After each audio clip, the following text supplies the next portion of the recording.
Bonsoir à tous, donc nous allons ouvrir cette séance du conseil municipal. Donc tout d'abord, nous allons excuser Christelle Lanet qui donne procuration à Vincent, à moi. Excuser Véronique Le Connor qui donne procuration à Marie-Christine Barriot. Donc nous avons deux excusés, le quorum est atteint. Nous pouvons procéder à cette séance du conseil municipal. Nous allons désigner tout de suite une secrétaire ou un secrétaire de séance qui se propose. Je veux bien. Ah. Merci. Donc, Merci. Et n'hésitez pas à vous proposer les fois prochaines. merci à Madame Janu Blanc. Donc, en préalable, je vais vous demander on vous a envoyé donc les copies de l'ordre du jour et vous avez pu voir dans ces copies d'ordre du jour, dans ces copies à délibérer, des devis pour les travaux de réfection du petit patrimoine. Donc on a une petite modif sur les montants parce que sont venus se rajouter un ou deux petits devis qu'on attendait et qui nous sont arrivés que ce soir. Donc je vous propose de bien vouloir accepter cette modification. Alors, si vous en êtes d'accord, c'est pas des... Hein, voilà. On va connaître les montants. Oui. C'est juste parce qu'on les a reçus après. Voilà, on les a reçus après, voilà. C'est pas très élevé. Voilà, je vous demande de bien vouloir nous en excuser parce que ça arrivait plus tard. Et, voilà. Et en les prenant ce soir, ça évitera de repousser. Voilà. Vous avez prévu mon comité. C'est une demande qui est à faire avant le 1er septembre. J'avais dit à la réunion l'autre jour des affaires publiques. Donc, nous allons procéder à l'approbation du procès verbal de la séance du 14 juin 2023. Donc, aucune observation n'a été portée au procès verbal. Donc, je vous demande qui est contre, qui s'abstient. Ah ben, je vous remercie. Donc nous allons passer au premier point de l'ordre du jour, qui est l'approbation de la modification du tableau des emplois communaux. Donc pour ce faire, je vais passer la parole à l'adjointe concernée. Voilà. Merci Vincent. Donc ce que je vous propose, c'est de vous expliquer un peu ces modifications du tableau des emplois communaux, parce que ce n'est pas forcément simple à comprendre lu comme ça. Donc la modification du tableau des emplois communaux intervient après l'état des lieux qui a eu lieu du mois d'avril au mois de juin sur le service de restauration scolaire, qui a été présenté au comité le 24 juin et mis à disposition de l'ensemble des élus au courrier. L'état des lieux sur le personnel montrait 7 personnes qui travaillaient les lundis, mardis, jeudis, vendredis au service de restauration scolaire. Les salaires sont annualisés. Nous avions 6 personnes sur de l'opérationnel et 1 personne en mairie, 1 heure le matin.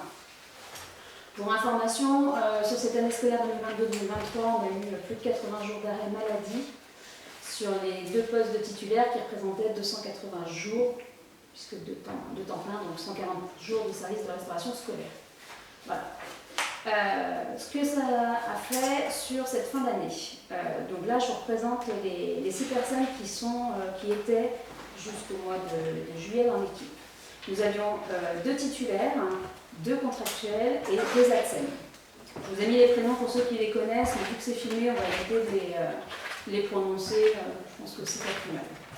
Donc, une titulaire et une ATSEM s'en vont, une c'est une rupture conventionnelle, une autre c'est un départ à la retraite. Ensuite, donc, une des titulaires reste dans l'équipe, une contractuelle prend la place de la titulaire qui s'en va en tant que stagiaire, parce qu'elle a travaillé pendant plus d'1 an à la cantine et elle a fait ses preuves. L'autre contractuelle s'en va prendre la place de l'ATSEM qui est partie à la retraite, parce qu'elle aussi a fait ses preuves et elle avait remplacé l'autre ATSEM encore dans l'équipe pendant son congé maternité. Elle a été appréciée des parents, des enseignants et de la municipalité. Et donc, on a l'ATSEM, la dernière ATSEM qui reste bien sûr à son poste, auquel on rajoute 2 embauches en contractuel. embauches qui vont être donc sur ces postes de contractuels, sur des horaires qu'on va voir dans la slide d'après. Et donc là, je vous mets un petit peu séparé, donc une employée numérique à force par semaine non concernée par la modification de l'équipe opérationnelle. Donc on va pas y revenir après sur son poste. Donc ça va entraîner des changements d'horaire et une augmentation du volume horaire global à la semaine. On va passer de 68 à 70 heures. Je vous explique pourquoi et comment. Alors, en haut, vous avez ce qui était fait avant en horaire. Et puis vous allez voir, au fur et à mesure, on va dépiler et vous allez voir les changements. Donc on a une titulaire qui reste toujours sur ses horaires de 24 heures annualisées, ça ne change pas. Nous avons la nouvelle titulaire stagiaire qui arrive, qui prend la place de notre titulaire, qui passe elle à 22 heures annualisées à sa demande, parce que l'intérêt aussi d'embaucher cette personne, c'est qu'elle a une activité à côté dans la restauration. Donc ça lui permet de conserver son activité et en même temps de venir travailler chez nous. Donc c'est aussi, je pense, un gage pour faire perdurer son contrat dans la durée, le fait qu'elle ait un équilibre entre ces deux activités. Et puis le fait de baisser de 2 heures, 16 heures, a permis surtout d'augmenter le volume horaire des personnes embauchées en contractuel, puisque comme vous le voyez, c'est des horaires 6 heures et 12 heures, ce qui est vraiment pas, ce ne sont pas vraiment des contrats très élevés, et ce qui peut aussi amener des fois à avoir des problèmes à recruter. Parce que recruter sur 6 heures et 12 heures, sur ce travail-là, sur l'heure de midi 13h30 et midi 15h, ce n'est pas évident. Donc, le contrat de 6 heures passe à 8 heures et le contrat de 12 heures passe à 14 heures. Voilà, un peu plus intéressant pour ces dames. La première contractuelle a été embauchée, je vous redonne un peu le contexte, parce qu'elle travaille déjà sur la commune d'Andronay, sur une activité similaire au CCR. Donc en fait elle s'arrête à 11h, elle vient déjà sur la commune, donc après derrière elle enchaîne avec la cantine. Donc on a trouvé que sur des emplois, voilà, sur ce nombre d'heures, sur ces emplois qui ne sont pas des emplois, des emplois pas précaires non plus, mais voilà, que c'était une bonne façon d'augmenter son volume horaire et puis aussi de la fidéliser sur la commune puisqu'elle a déjà un emploi sur cette commune et depuis de nombreuses années. L'autre contrat à 14 heures réelles, on l'a embauché, donc c'est quelqu'un qui avait également sur son CV, elle habite en Brunei, donc voilà, et elle nous a été, alors, moi je la connaissais depuis plusieurs années pour l'avoir vue chez quelqu'un, je n'avais pas de lien particulier avec elle, mais quand on s'est retrouvé à devoir chercher quelqu'un, je l'ai recontactée et j'ai recontacté la personne pour savoir si elle était toujours aussi bien, préconisée. Puisque moi je l'avais fait travailler chez quelqu'un d'autre qui m'avait loué ses louanges et de la même façon. Cette personne fait des heures de ménage notamment sur une entreprise de la commune et elle en a fait chez un particulier ailleurs.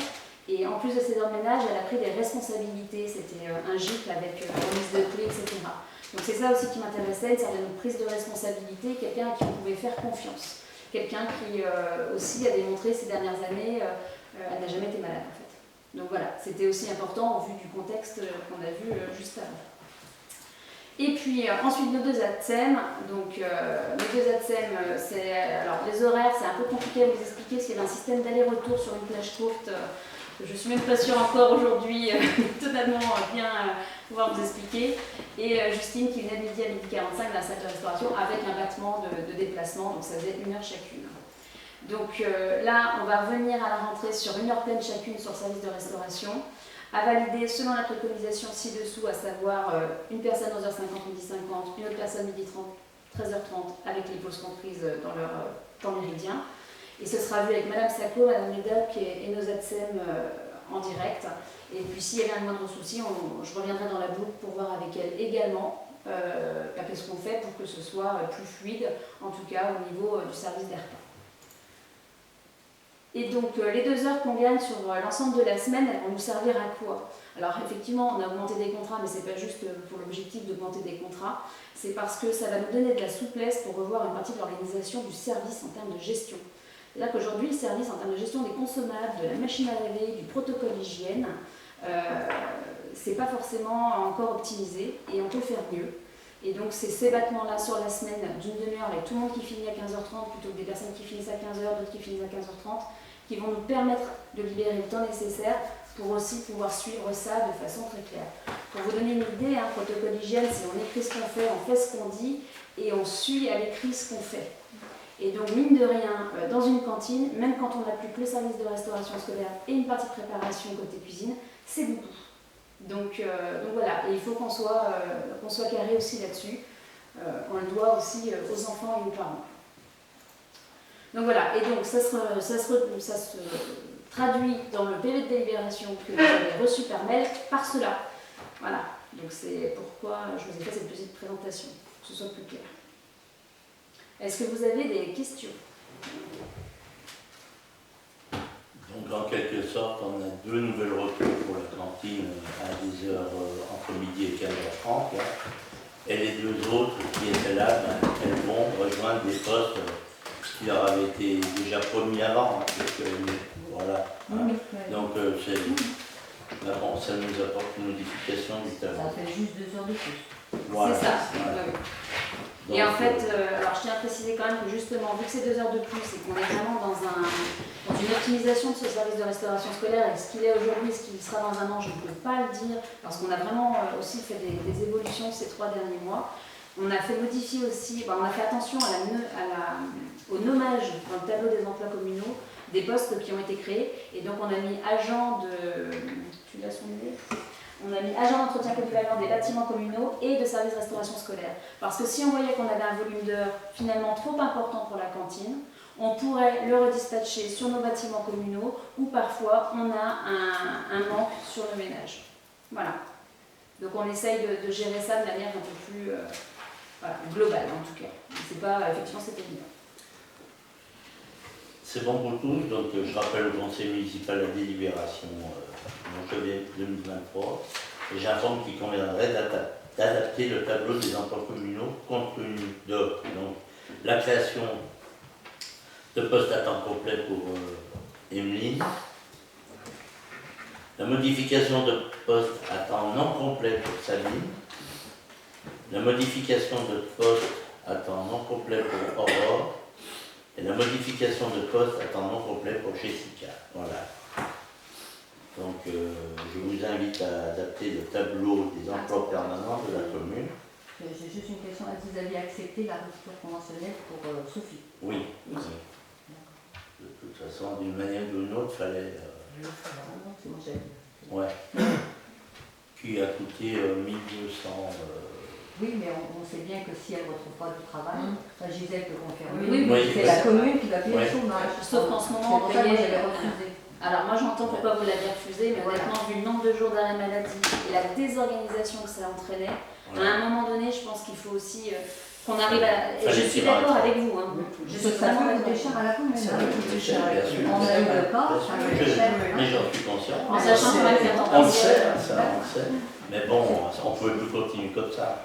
Et il y a une différence aussi avec ce qui nous est arrivé précédemment, puisqu'il y a eu un précédent, c'est qu'à temps complet, les indemnisations chômage avec la modification du régime de chômage ne sont plus du tout les mêmes. On n'est plus sur le même tableau, donc on ne sera plus sur les montants, si cela devait arriver. Voilà, on ne serait pas sur les mêmes montants. Oui, mais enfin, c'est vrai, Christine elle a raison. Oui, c'est vrai On qu'on a assez on est. Ah oui, Si quelqu'un quelqu'un veut pas retrouver du boulot, ben, il fait payer à la commune ses 2 ans de chômage. Voilà. Tu vois vu, hein. Alors que nous, la personne avait démissionné d'elle-même. Hein. Oui, On est bien d'accord. Ah bah, elle, c'est pareil. mais là c'est un peu pareil. Oui, hein. enfin, C'est vrai que c'est une crainte. Mais n'oublions pas le nombre de jours d'arrêt maladie qu'il y a eu Ouais. sur cette année, la désorganisation du service, le truc de fou furieux que ça a été. C'est-à-dire que moi, quand je suis arrivée en avril, j'avais des personnes contractuelles qui étaient prêtes à partir et à ne pas rempiler tellement elles en avaient eu marre de cette année scolaire.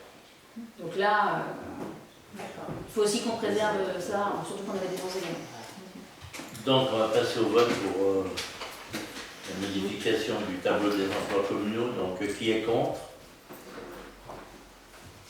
Qui s'abstient? Bon, je vous remercie. Le point numéro 2, donc c'est appel à projet dispositif village remarquable numéro 1, demande de subvention régionale. Donc je vous indique à l'Assemblée que la région Rhône-Alpes a lancé un dispositif visant à financer des opérations d'investissement pour les communes qui souhaitent améliorer la qualité de leur environnement patrimonial et ainsi maintenir leur référencement national. La région Rhône-Alpes a depuis 2018 souhaité valoriser des villages remarquables. Donc au passage, je vous informe, et vous savez donc, que Ambronay a été classé village site patrimonial remarquable. qui est très bien pour nous. Donc, son territoire doté d'un riche patrimoine bâti, culturel et naturel très diversifié, au travers d'un dispositif d'accompagnement à l'investissement. Les élus régionaux ont axé leurs actions en direction des communes labellisées ou engagées dans une démarche de labellisation par les 2 marques nationales, les plus beaux villages de France et les petites cités de caractère. L'adossement de cette politique à ces 2 marques garantit une certaine homogénéité, un niveau de qualité élevé, une visibilité importante des communes bénéficiant de ce label. Le dispositif contribue au financement d'opérations d'investissement, notamment l'aménagement, la mise en valeur du patrimoine architectural et paysager, l'embellissement des espaces publics inscrits dans une démarche d'excellence patrimoniale et touristique labellisée, s'appuyant sur une marque nationale, garantissant une certaine homogénéité et un niveau de qualité. Par ailleurs, il accompagne les communes qui mettent en place une politique volontaire en faveur du patrimoine privé en cofinançant des opérations de réfection de façade et ou de toiture. La région propose de soutenir les communes qui sont d'ores et déjà détentrices des marques reconnues nationalement, c'est-à-dire plus beau village de France ou petite cité de caractère, afin qu'elles puissent conserver le label, et celles de moins de 3000 habitants qui souhaitent obtenir un de ces 2 références nationales. Donc, Monsieur le maire informe l'Assemblée du souhait de la commune d'améliorer la qualité d'environnement patrimonial afin de conserver la labellisation de notre commune de petite cité de caractère. Donc, la date prévisionnelle des choix des entreprises est de juillet 2023. La date envisagée du démarrage des travaux dans les 6 mois après l'attribution de la subvention. Date envisagée des fins des travaux 1 an après démarrage. Donc maintenant, je vais donner la parole à Gabriel ou Gisèle, qui va vous expliquer les devis que l'on a fait et pourquoi. Oui. Merci Monsieur le maire. Donc j'interviens suite à l'appel au projet de la région Rhône-Alpes-Auvergne ou Auvergne-Rhône-Alpes. Avant le 1er septembre 2023, il faut qu'on dépose le dossier. Donc pour déposer le dossier qui consistait particulièrement à la restauration, la valorisation du patrimoine bâti remarquable ouvert au public ou aux aménagements de mise en valeur des espaces publics, des éléments de petit patrimoine, d'embellissement et d'accueil, comme les aménagements paysagers du bourg et des travaux de sauvegarde du bâtiment patrimonial, qualifiés par la DRAC évidemment. Donc, j'ai extrait les points essentiels qui concernent la petite cité de caractère d'Ambrenay. Il y en a une demi-page, mais c'est les points principaux. Et ce que je vais vous présenter assez rapidement, mais vous aurez le détail de ce qui a été fait là-dedans d'ailleurs, c'est l'appel à projet concernant le centre historique, c'est-à-dire ce qu'on a appelé le noyau de l'île en quelque sorte, hein, de ce qui est remarquable dans le village d'Ambrenay. Voilà, donc on fait cette démarche aujourd'hui pour que le dossier arrive avant le 1er septembre à la région pour être bien classé. Alors, on a un tableau récapitulatif, je fais venir de nombreuses entreprises pour choisir ce qui paraissait le meilleur d'après la qualité des entreprises, d'après les travaux qu'elles avaient effectués. Donc, ce n'est pas forcément au mieux disant, c'est au meilleur disant, et de ce qui est le plus intéressant pour nous.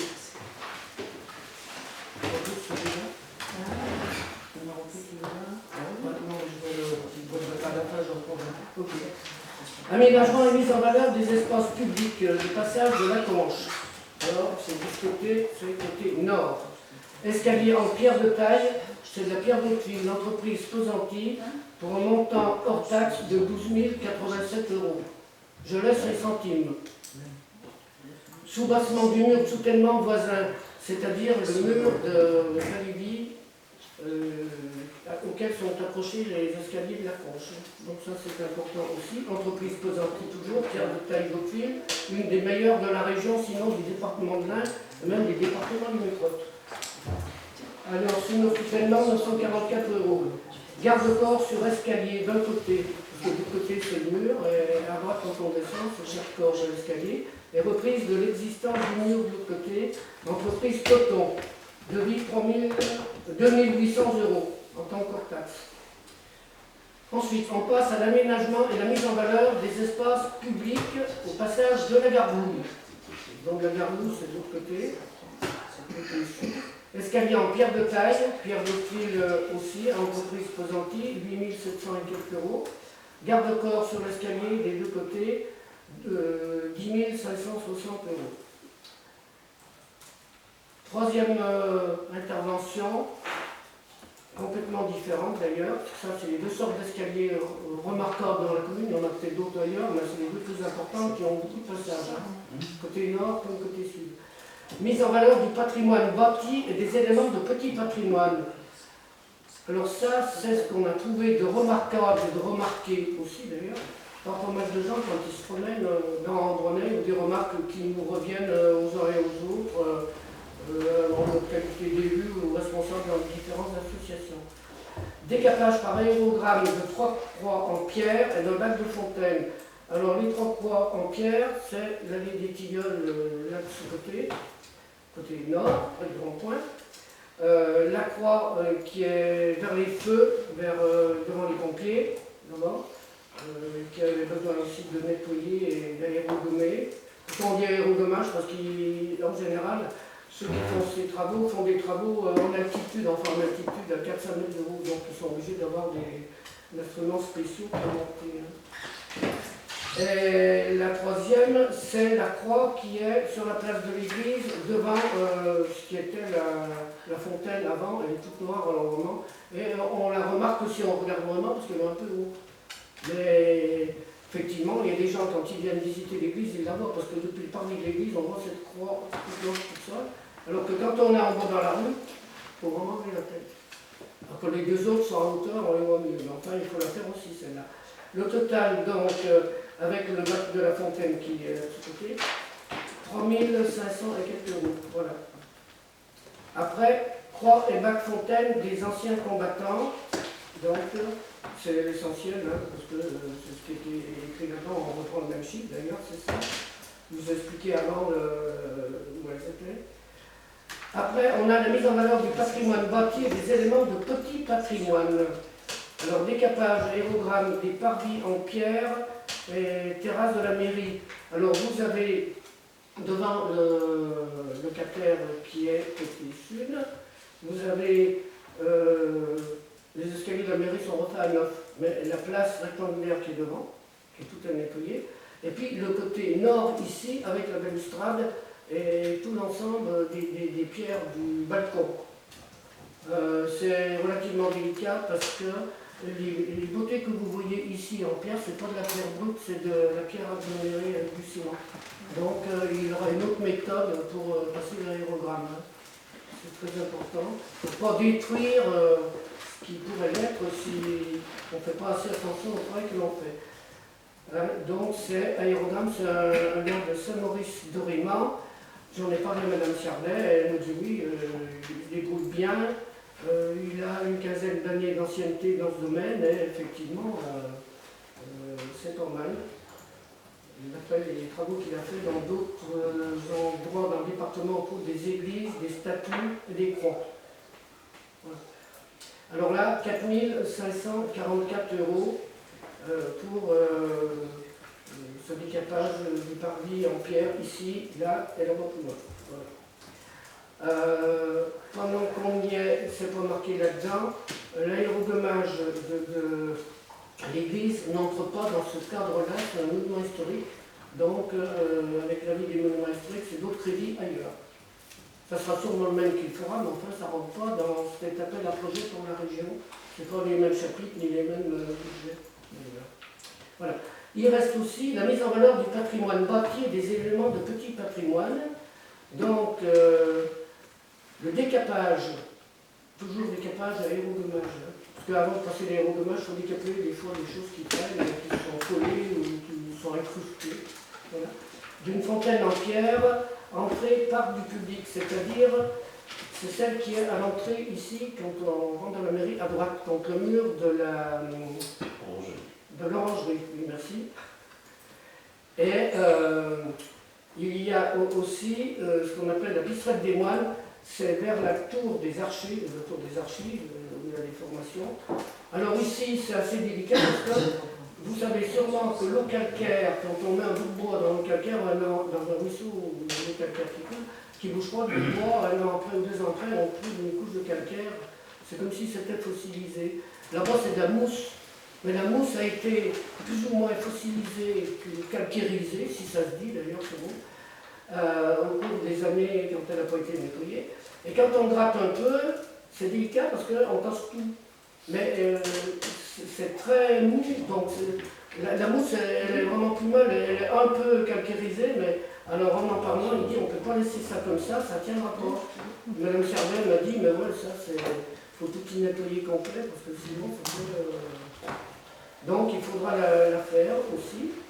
Et puis décapage et aérogommage, quelque chose. Alors ça c'est 1284 €. Hein.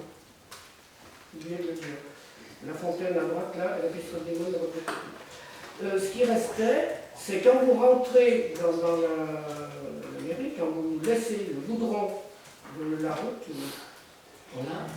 Tout de suite, il y a 2 piliers de chaque côté. À droite, il y a 2 piliers à gauche et les murs en arrondi ou en creux, ça dépend de quel côté on est. Donc ici, c'est tout à nettoyer aussi de partout et puis à resolidifier aussi, quand il y a eu le nettoyage, les joints. Parce que celui qui fait l'aérogommage, il ne fait pas les joints. Donc c'est Pesanti qui fera les joints, parce que c'est un spécialiste de la pierre, c'est mieux que ce soit vraiment un spécialiste de la pierre qui les fasse que n'importe qui d'autre. Hein. Et là, il y en aura pour 3 210 €.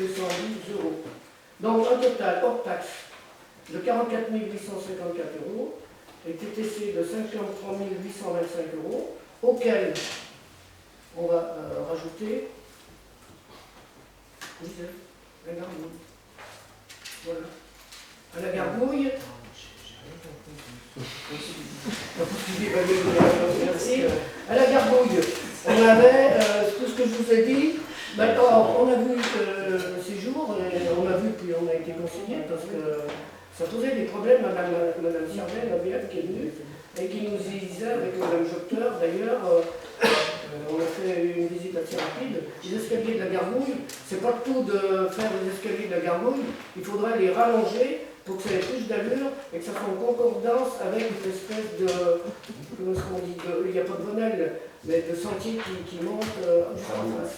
Et ça serait mieux d'enlever tout l'asphalte que de laisser des beaux escaliers d'un côté puis de l'autre face de l'asphalte pas très beau au milieu.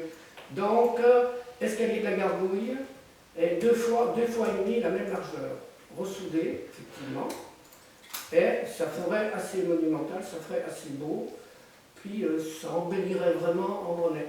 Y compris que la dernière marche vers la rue serait un rectangle qui irait d'ici là-bas, à peu près la même largeur, pour que les gens puissent avoir, sans trop se gêner, descendre par terre des escaliers, la deuxième marche, et puis faire attention à la rue. Donc une largeur pour que les gens puissent admirer d'un côté et de l'autre. Et ça ne démolirait pas l'espace, ça le laisserait en beauté. Donc on a rajouté ça, et ça, on est aussi ce qu'elle a. Ça fait pas ça. Non, bah, donc, ça fait, parce qu'en fait, par rapport vous avez reçu 42 000 sur le truc. Voilà. Il manquait la reprise des joints par l'entreprise Pesanti qui coûtait 5 541. Et puis donc, quand on a fait le tour lundi avec l'ABF et le CRUE, ils trouvaient que ces escaliers, c'était dommage de les refaire comme ça. Il fallait les refaire différemment, de manière, comme a dit Gabi, que ça coïncide avec la ruelle et ça serait fini. Donc, pourquoi pas? Donc du coup, on a demandé des devis. On n'a pas tous reçu. On a reçu qu'un devis de l'escalier fait par Arena, Voilà. mais on n'a pas le prix de la recouvrement en pierre pour l'instant. Alors l'escalier fait par Arena sur la partie de la descente qui est en goudron, ça se monte à 4 977,50 Et en ensuite, taxe, et ensuite il faut le faire recouvrir par Pesanti. et comme on avait un devis déjà de Pesanti, On va le au faire. prorata de ce qu'il nous avait fait pour les escaliers, on a jugé 2 fois et demi, donc ça va monter autour des 17 000. Voilà. Donc dès qu'on a ces devis, on vous les fait parvenir. On vous les Voilà. fait, Et comme ça, vous pourriez. Voilà. on refait carrément le papier et puis on vous le renvoie tous. Voilà, donc là, Normalement, on devrait les avoir la semaine prochaine. Donc ça sera additionné aux 44 854 euros dont je vous ai parlé. donc la nature des dépenses consiste donc à l'aménagement, la mise en valeur des espaces publics, la mise en valeur du patrimoine bâti et des petits patrimoines. Donc, je vous demande si vous m'autorisez à solliciter une subvention auprès du président de la région Rhône-Alpes-Auvergne pour ces futurs travaux qui seront. Donc, la demande à la région, c'est 50%, hein, puisqu'ils vont pas au-delà, et donc il y aura 50% de reste à charge pour la commune. Donc, Jusqu'à 50%. Qui est contre? Qui s'abstient? Ben, je vous remercie. Donc, dès qu'on a le tableau rectifié, on vous l'envoie pour que vous ayez la somme exacte. Avec le plan prévisionnel du projet, ce que vous aviez qui va... Parce que du coup, on est un petit peu limite dans les temps pour faire les demandes dessus. Donc c'est vrai comme on va demander ces subventions avant le 1er septembre, et puis qu'il y a les vacances. Voilà, puis que madame, enfin, suite à la visite d'avant-hier, nous avons mis une petite pression là-dessus. Oui. Je dis on va tout de suite y rajouter parce que c'est dommage de passer à côté. C'est vrai qu'ils avaient raison. Voilà. Dans la première devoir.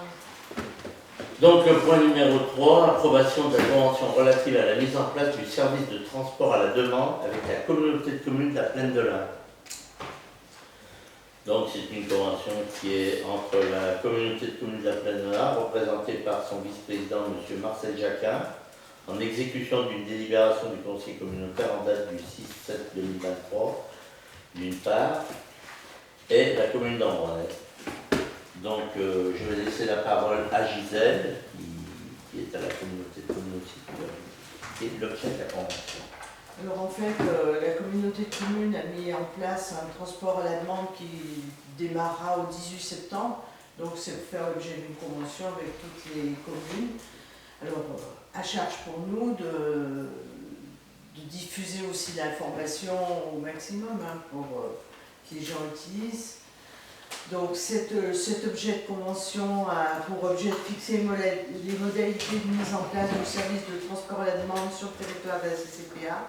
Elle vaut autorisation de la commune pour la mise en place d'un signalétique d'arrêt sur la commune selon les prescriptions indiquées dans l'annexe technique. Donc ce service va démarrer au 18 septembre 2023 sur tout le territoire. Et puis donc on a convenu de positionnement des arrêts. Donc il va y avoir un déploiement de signalétique pour mettre en place ce service. Alors donc définition des lieux de dépôt et de prise en charge d'un usager, point d'arrêt. Donc ils vont nous mettre des vitrines d'information pour indiquant où sont les points d'arrêt. Il y a une mise en place de flyers pour communiquer sur ce transport à la demande. Et donc chaque fois qu'il y a quelque chose qui ne va pas, il faut faire remonter la CCPA. De même éventuellement des améliorations à venir. Alors, donc on a l'article 4, c'est on autorise la communauté de communes de la Plaine de l'Ain à poser des vitrines, s'appuyer sur le mobilier existant, poteaux de rue, panneaux d'affichage pour informer, et installer des photos spécifiques quand il n'y a rien d'autre. Voilà. C'est la CCPA qui prend en charge tout ça.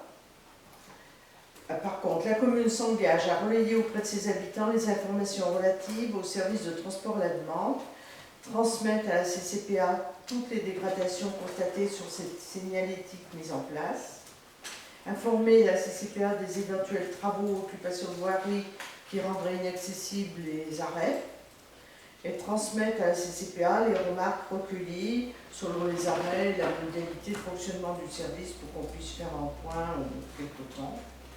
Voilà.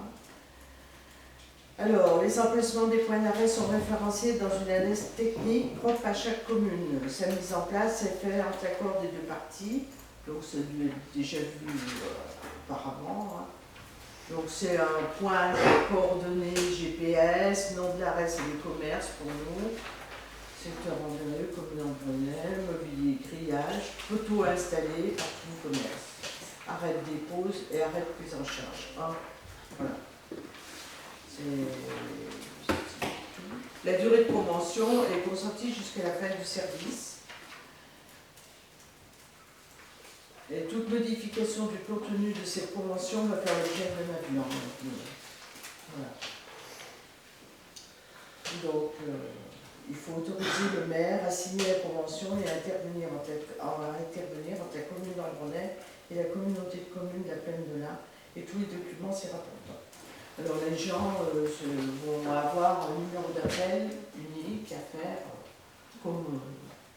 Oui, ben, tout ça sera bien sûr diffusé par la communauté de communes, hein, le mode de fonctionnement et tout. Donc l'arrêt sera certainement Plateau 3, parce qu'ils avaient regardé le long de la rue du tram, et c'était un peu